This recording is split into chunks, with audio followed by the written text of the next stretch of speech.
the Ultimate Power Gaming Podcast. Welcome to episode 1 of the Ultimate Power Gaming Podcast.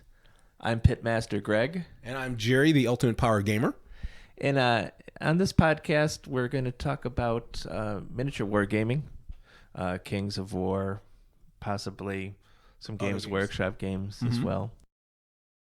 Why don't we start by telling the audience a little bit about ourselves and about our gaming experience? Our gaming experiences, what brought us to this point.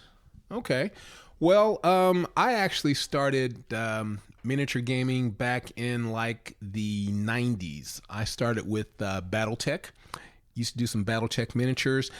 From there, I was in a gaming group, and one day a guy came in and brought in Games Workshop Man of War, and we all picked armies. I fell in love with the Dark Elves, and so started playing Dark Elves for Man of War. And then shortly after that, Games Workshop released the actual rule set and army for Dark Elves. So I started playing Dark Elves, never looked back.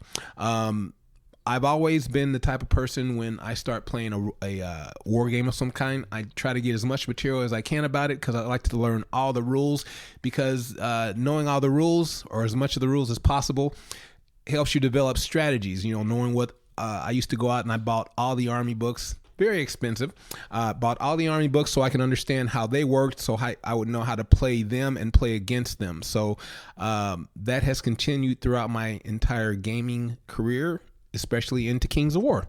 I started way back in the day. My gateway drug was a game called Pong. I don't know if you remember Pong. Pong. That was like the first video game console. Oh, I remember that. Like the little tennis game. And then that segued into Atari, the first Atari console. Yeah. But I found out that I really didn't like video games and video gaming. So eventually that led to hanging around with some Dungeons and Dragons kids. I asked my parents for the game. And so for Christmas, they didn't get me Dungeons and Dragons. They got me Tunnels and Trolls. Did you ever hear of that? Never heard of Tunnels and Trolls. So I was into that for a while. Then got the D&D stuff. And you know, I've that's always been my hobby, like gaming, cards, things like that. Mm-hmm. I'm a musician, so instead of sex, drugs, and rock and roll, it's sex, gaming, and rock and roll for me. But you know, that segued. All that the D&D went into Magic: The Gathering. I got into that around I think like Unlimited or Third Edition or whatever. Yep. Played that for a long time, and then about 2004. I walked into a Games Workshop for the first time. And from then it was 40K, and then Fantasy, and now to Kings of War. Okay. So that's, in a nutshell, that's how I got to this point. Still hate video games. I like face-to-face gaming. You know, Kings of War is a great game for that. Let's talk about what we've been doing hobby-wise. Okay, well, as far as projects go, right now, the army I play the most is the Empire of Dust. I basically, in the Warhammer Fantasy days, I had a Tomb King's army, and I bought lots of models for them. And so they transition over to, nice thing about Mantic, you can transition models over. They transition over well to the Empire of Dust. So my goal is to have at least one of every unit that the army currently offers, and I'm pretty close to that. Third edition being right around the corner. I'm waiting to see if we get some new units to work out with that.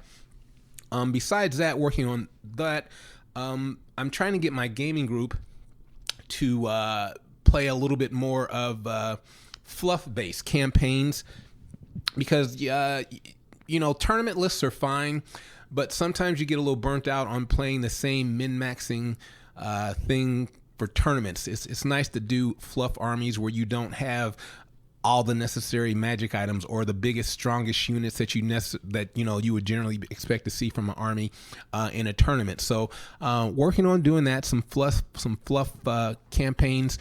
That's about it. What about you? I've been working on my Abyssal Dwarfs. Right now I'm working on my Slave Orcs and Slave Orc Gore Riders. I I've been working on them for the whole army for about 2 years now, but I've always fallen back on my ogres that I brought over from the other fantasy game. So what I did is I unbased all of my ogres. I put them back on the rounds for Age of Sigmar. And so now I have no other choice but to move forward and play and learn my Abyssal Dwarfs, which I've been, putting on the back burner for a while. So I want to get as many units done as I can. Right now, my Slave War Chords and my Gore Riders, those are the last pieces to the puzzle. And then I'll have a lot to choose from. Nice. As far as what I want to play. And also working on terrain for an Abyssal Dwarf themed table. Oh, very nice. So that's about it. So in between all the other things I have to do in day-to-day life, trying to squeeze in all these Kings of War projects, get it done. So are you thinking of starting a new army with 3rd edition, or are you going to stick with your... Well, with 3rd edition, actually, I've got, I've got elves, herd, dwarves, Empire of Dust, and makings for an ogre army. I haven't actually, I may start a new army. I guess they have the Northern Alliance coming out. They have I'm not sure what other army, they have the Northern Alliance. I'm not sure what else is coming out new. Basically, when I get the new army book, I'll take a look and see. And basically, the thing that'll motivate me the most is being able to use models that I currently have. I have a lot of Manic models. I have some leftover models from GW and other places. Right. And so I'll see what I can incorporate into being able to make something. But so a lot for me to choose another army, other than my Empire of Dust that is my current project, I'll just have to see what the rules are, because I like to make something that I enjoy playing. Right.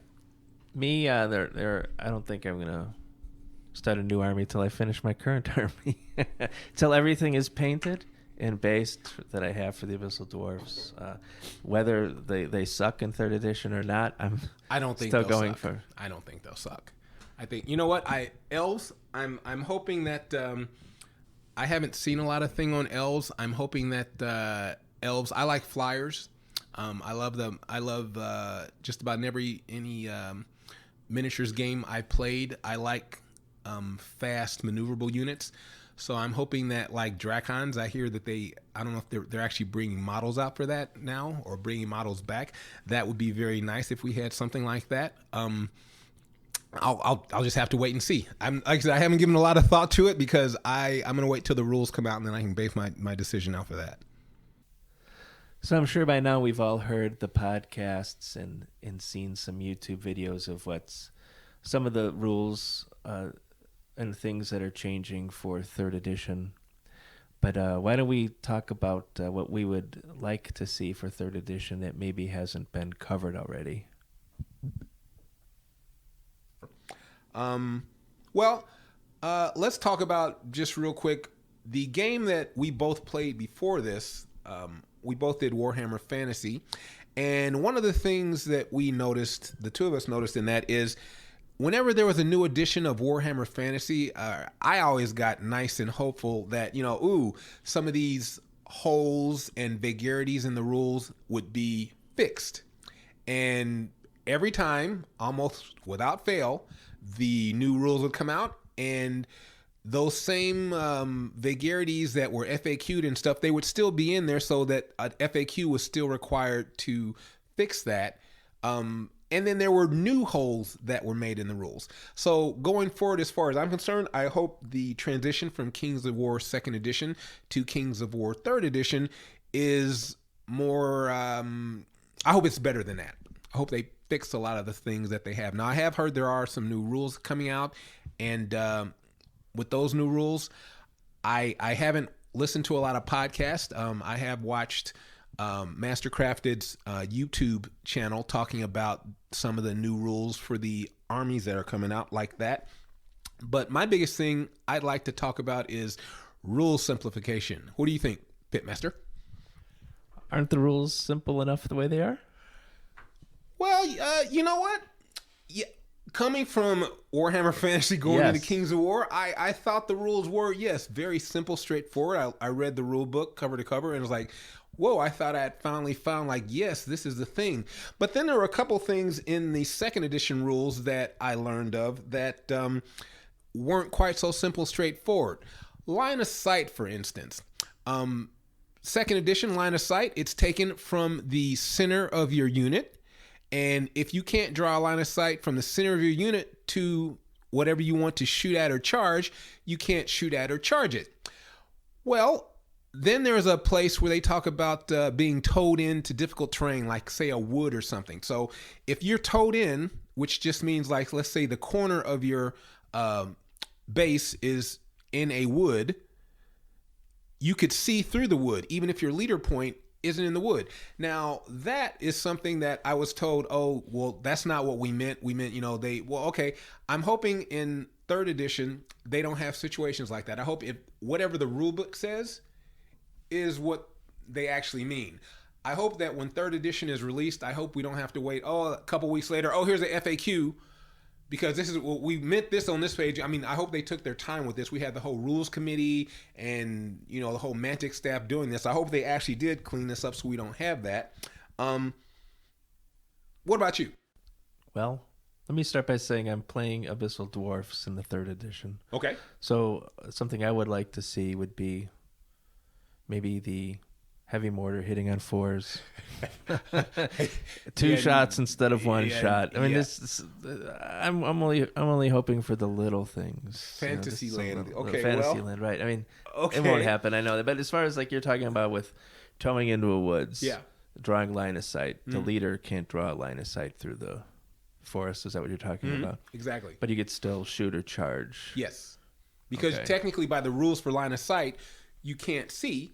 But based off of this new thing that I'm not sure how it came up with, it says one thing for line of sight, and then it says this one little thing, and then this is how we decided, okay, blah, for the toe in.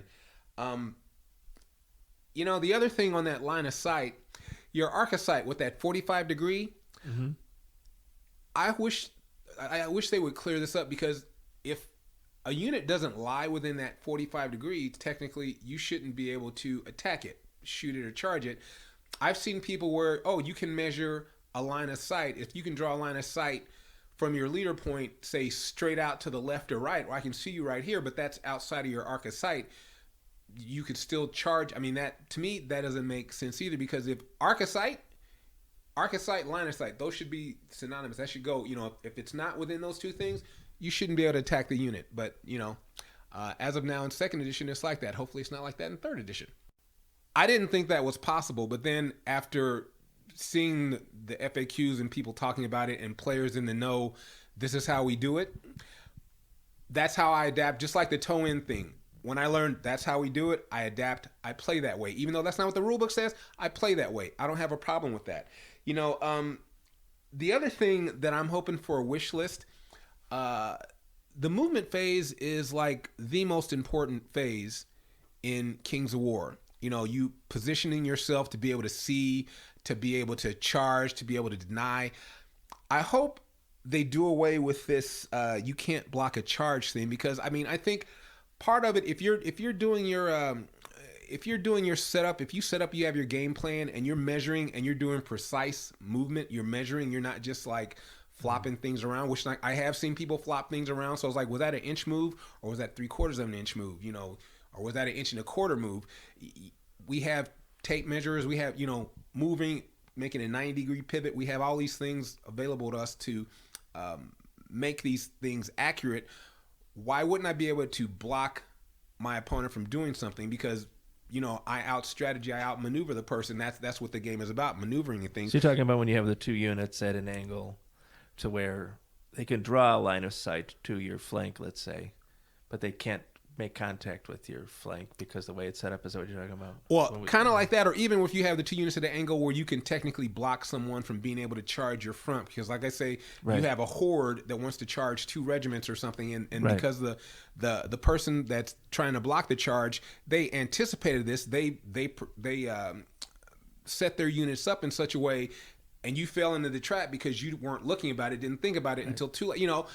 you should reward the player who's like, oh, hey, I was able to do this. And then the player who got blocked, instead of getting mad about it, the player should learn and go, oh, next game, I'll have to learn from that. And, I won't let that happen again.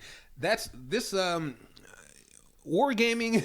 Wargaming it's a great thing I think, for people. It helps you think. It's a great thing for kids, people to get their kids involved. It's good for thinking. It's good for strategizing. Mathematics are even involved in it. Ooh, doing some simple math and oh my God, geometry and stuff like, things like that. It's all in there. And when I first started playing war games, I used to get my butt kicked regularly, because I was learning how to play. I didn't get mad about it. The thing is, somebody beats me really bad, I would talk to them about it, or I would look, I read all the rule books. I owned all the rule books. I read all the bat reps. I did, they didn't have YouTube channels back when I started playing like that. I read all the White Dwarf magazine battle reports and I tried to learn all these strategies, and then I started applying them.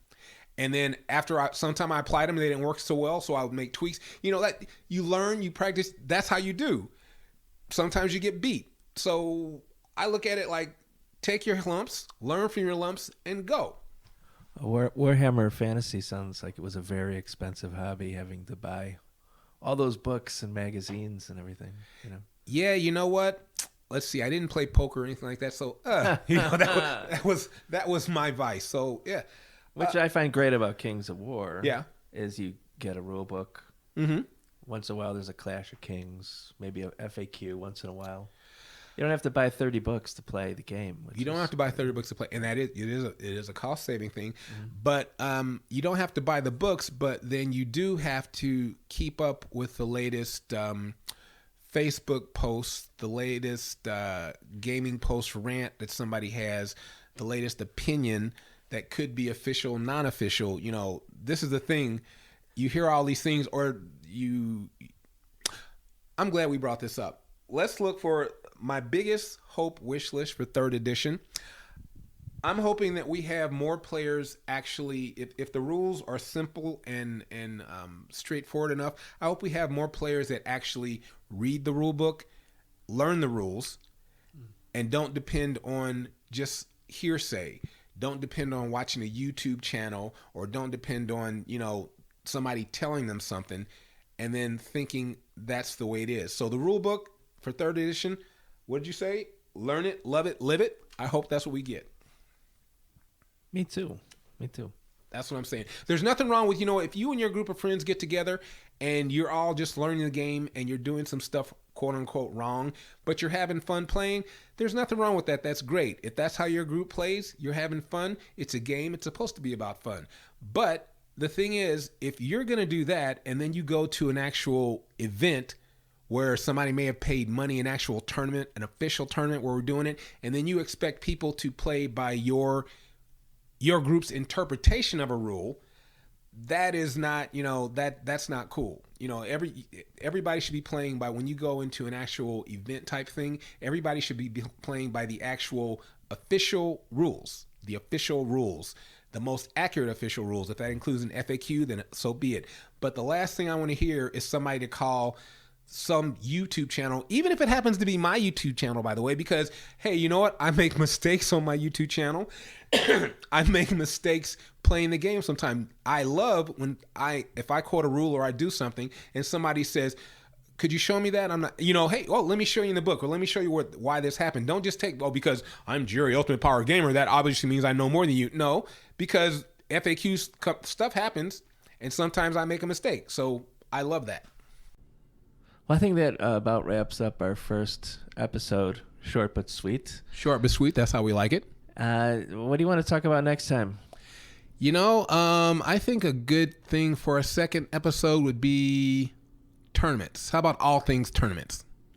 Sounds like a fantastic idea, especially with Dragonfall coming up. Right around the corner. Right around the corner. All right. Tune in next time. Thanks for listening to the Ultimate Power Gaming Podcast.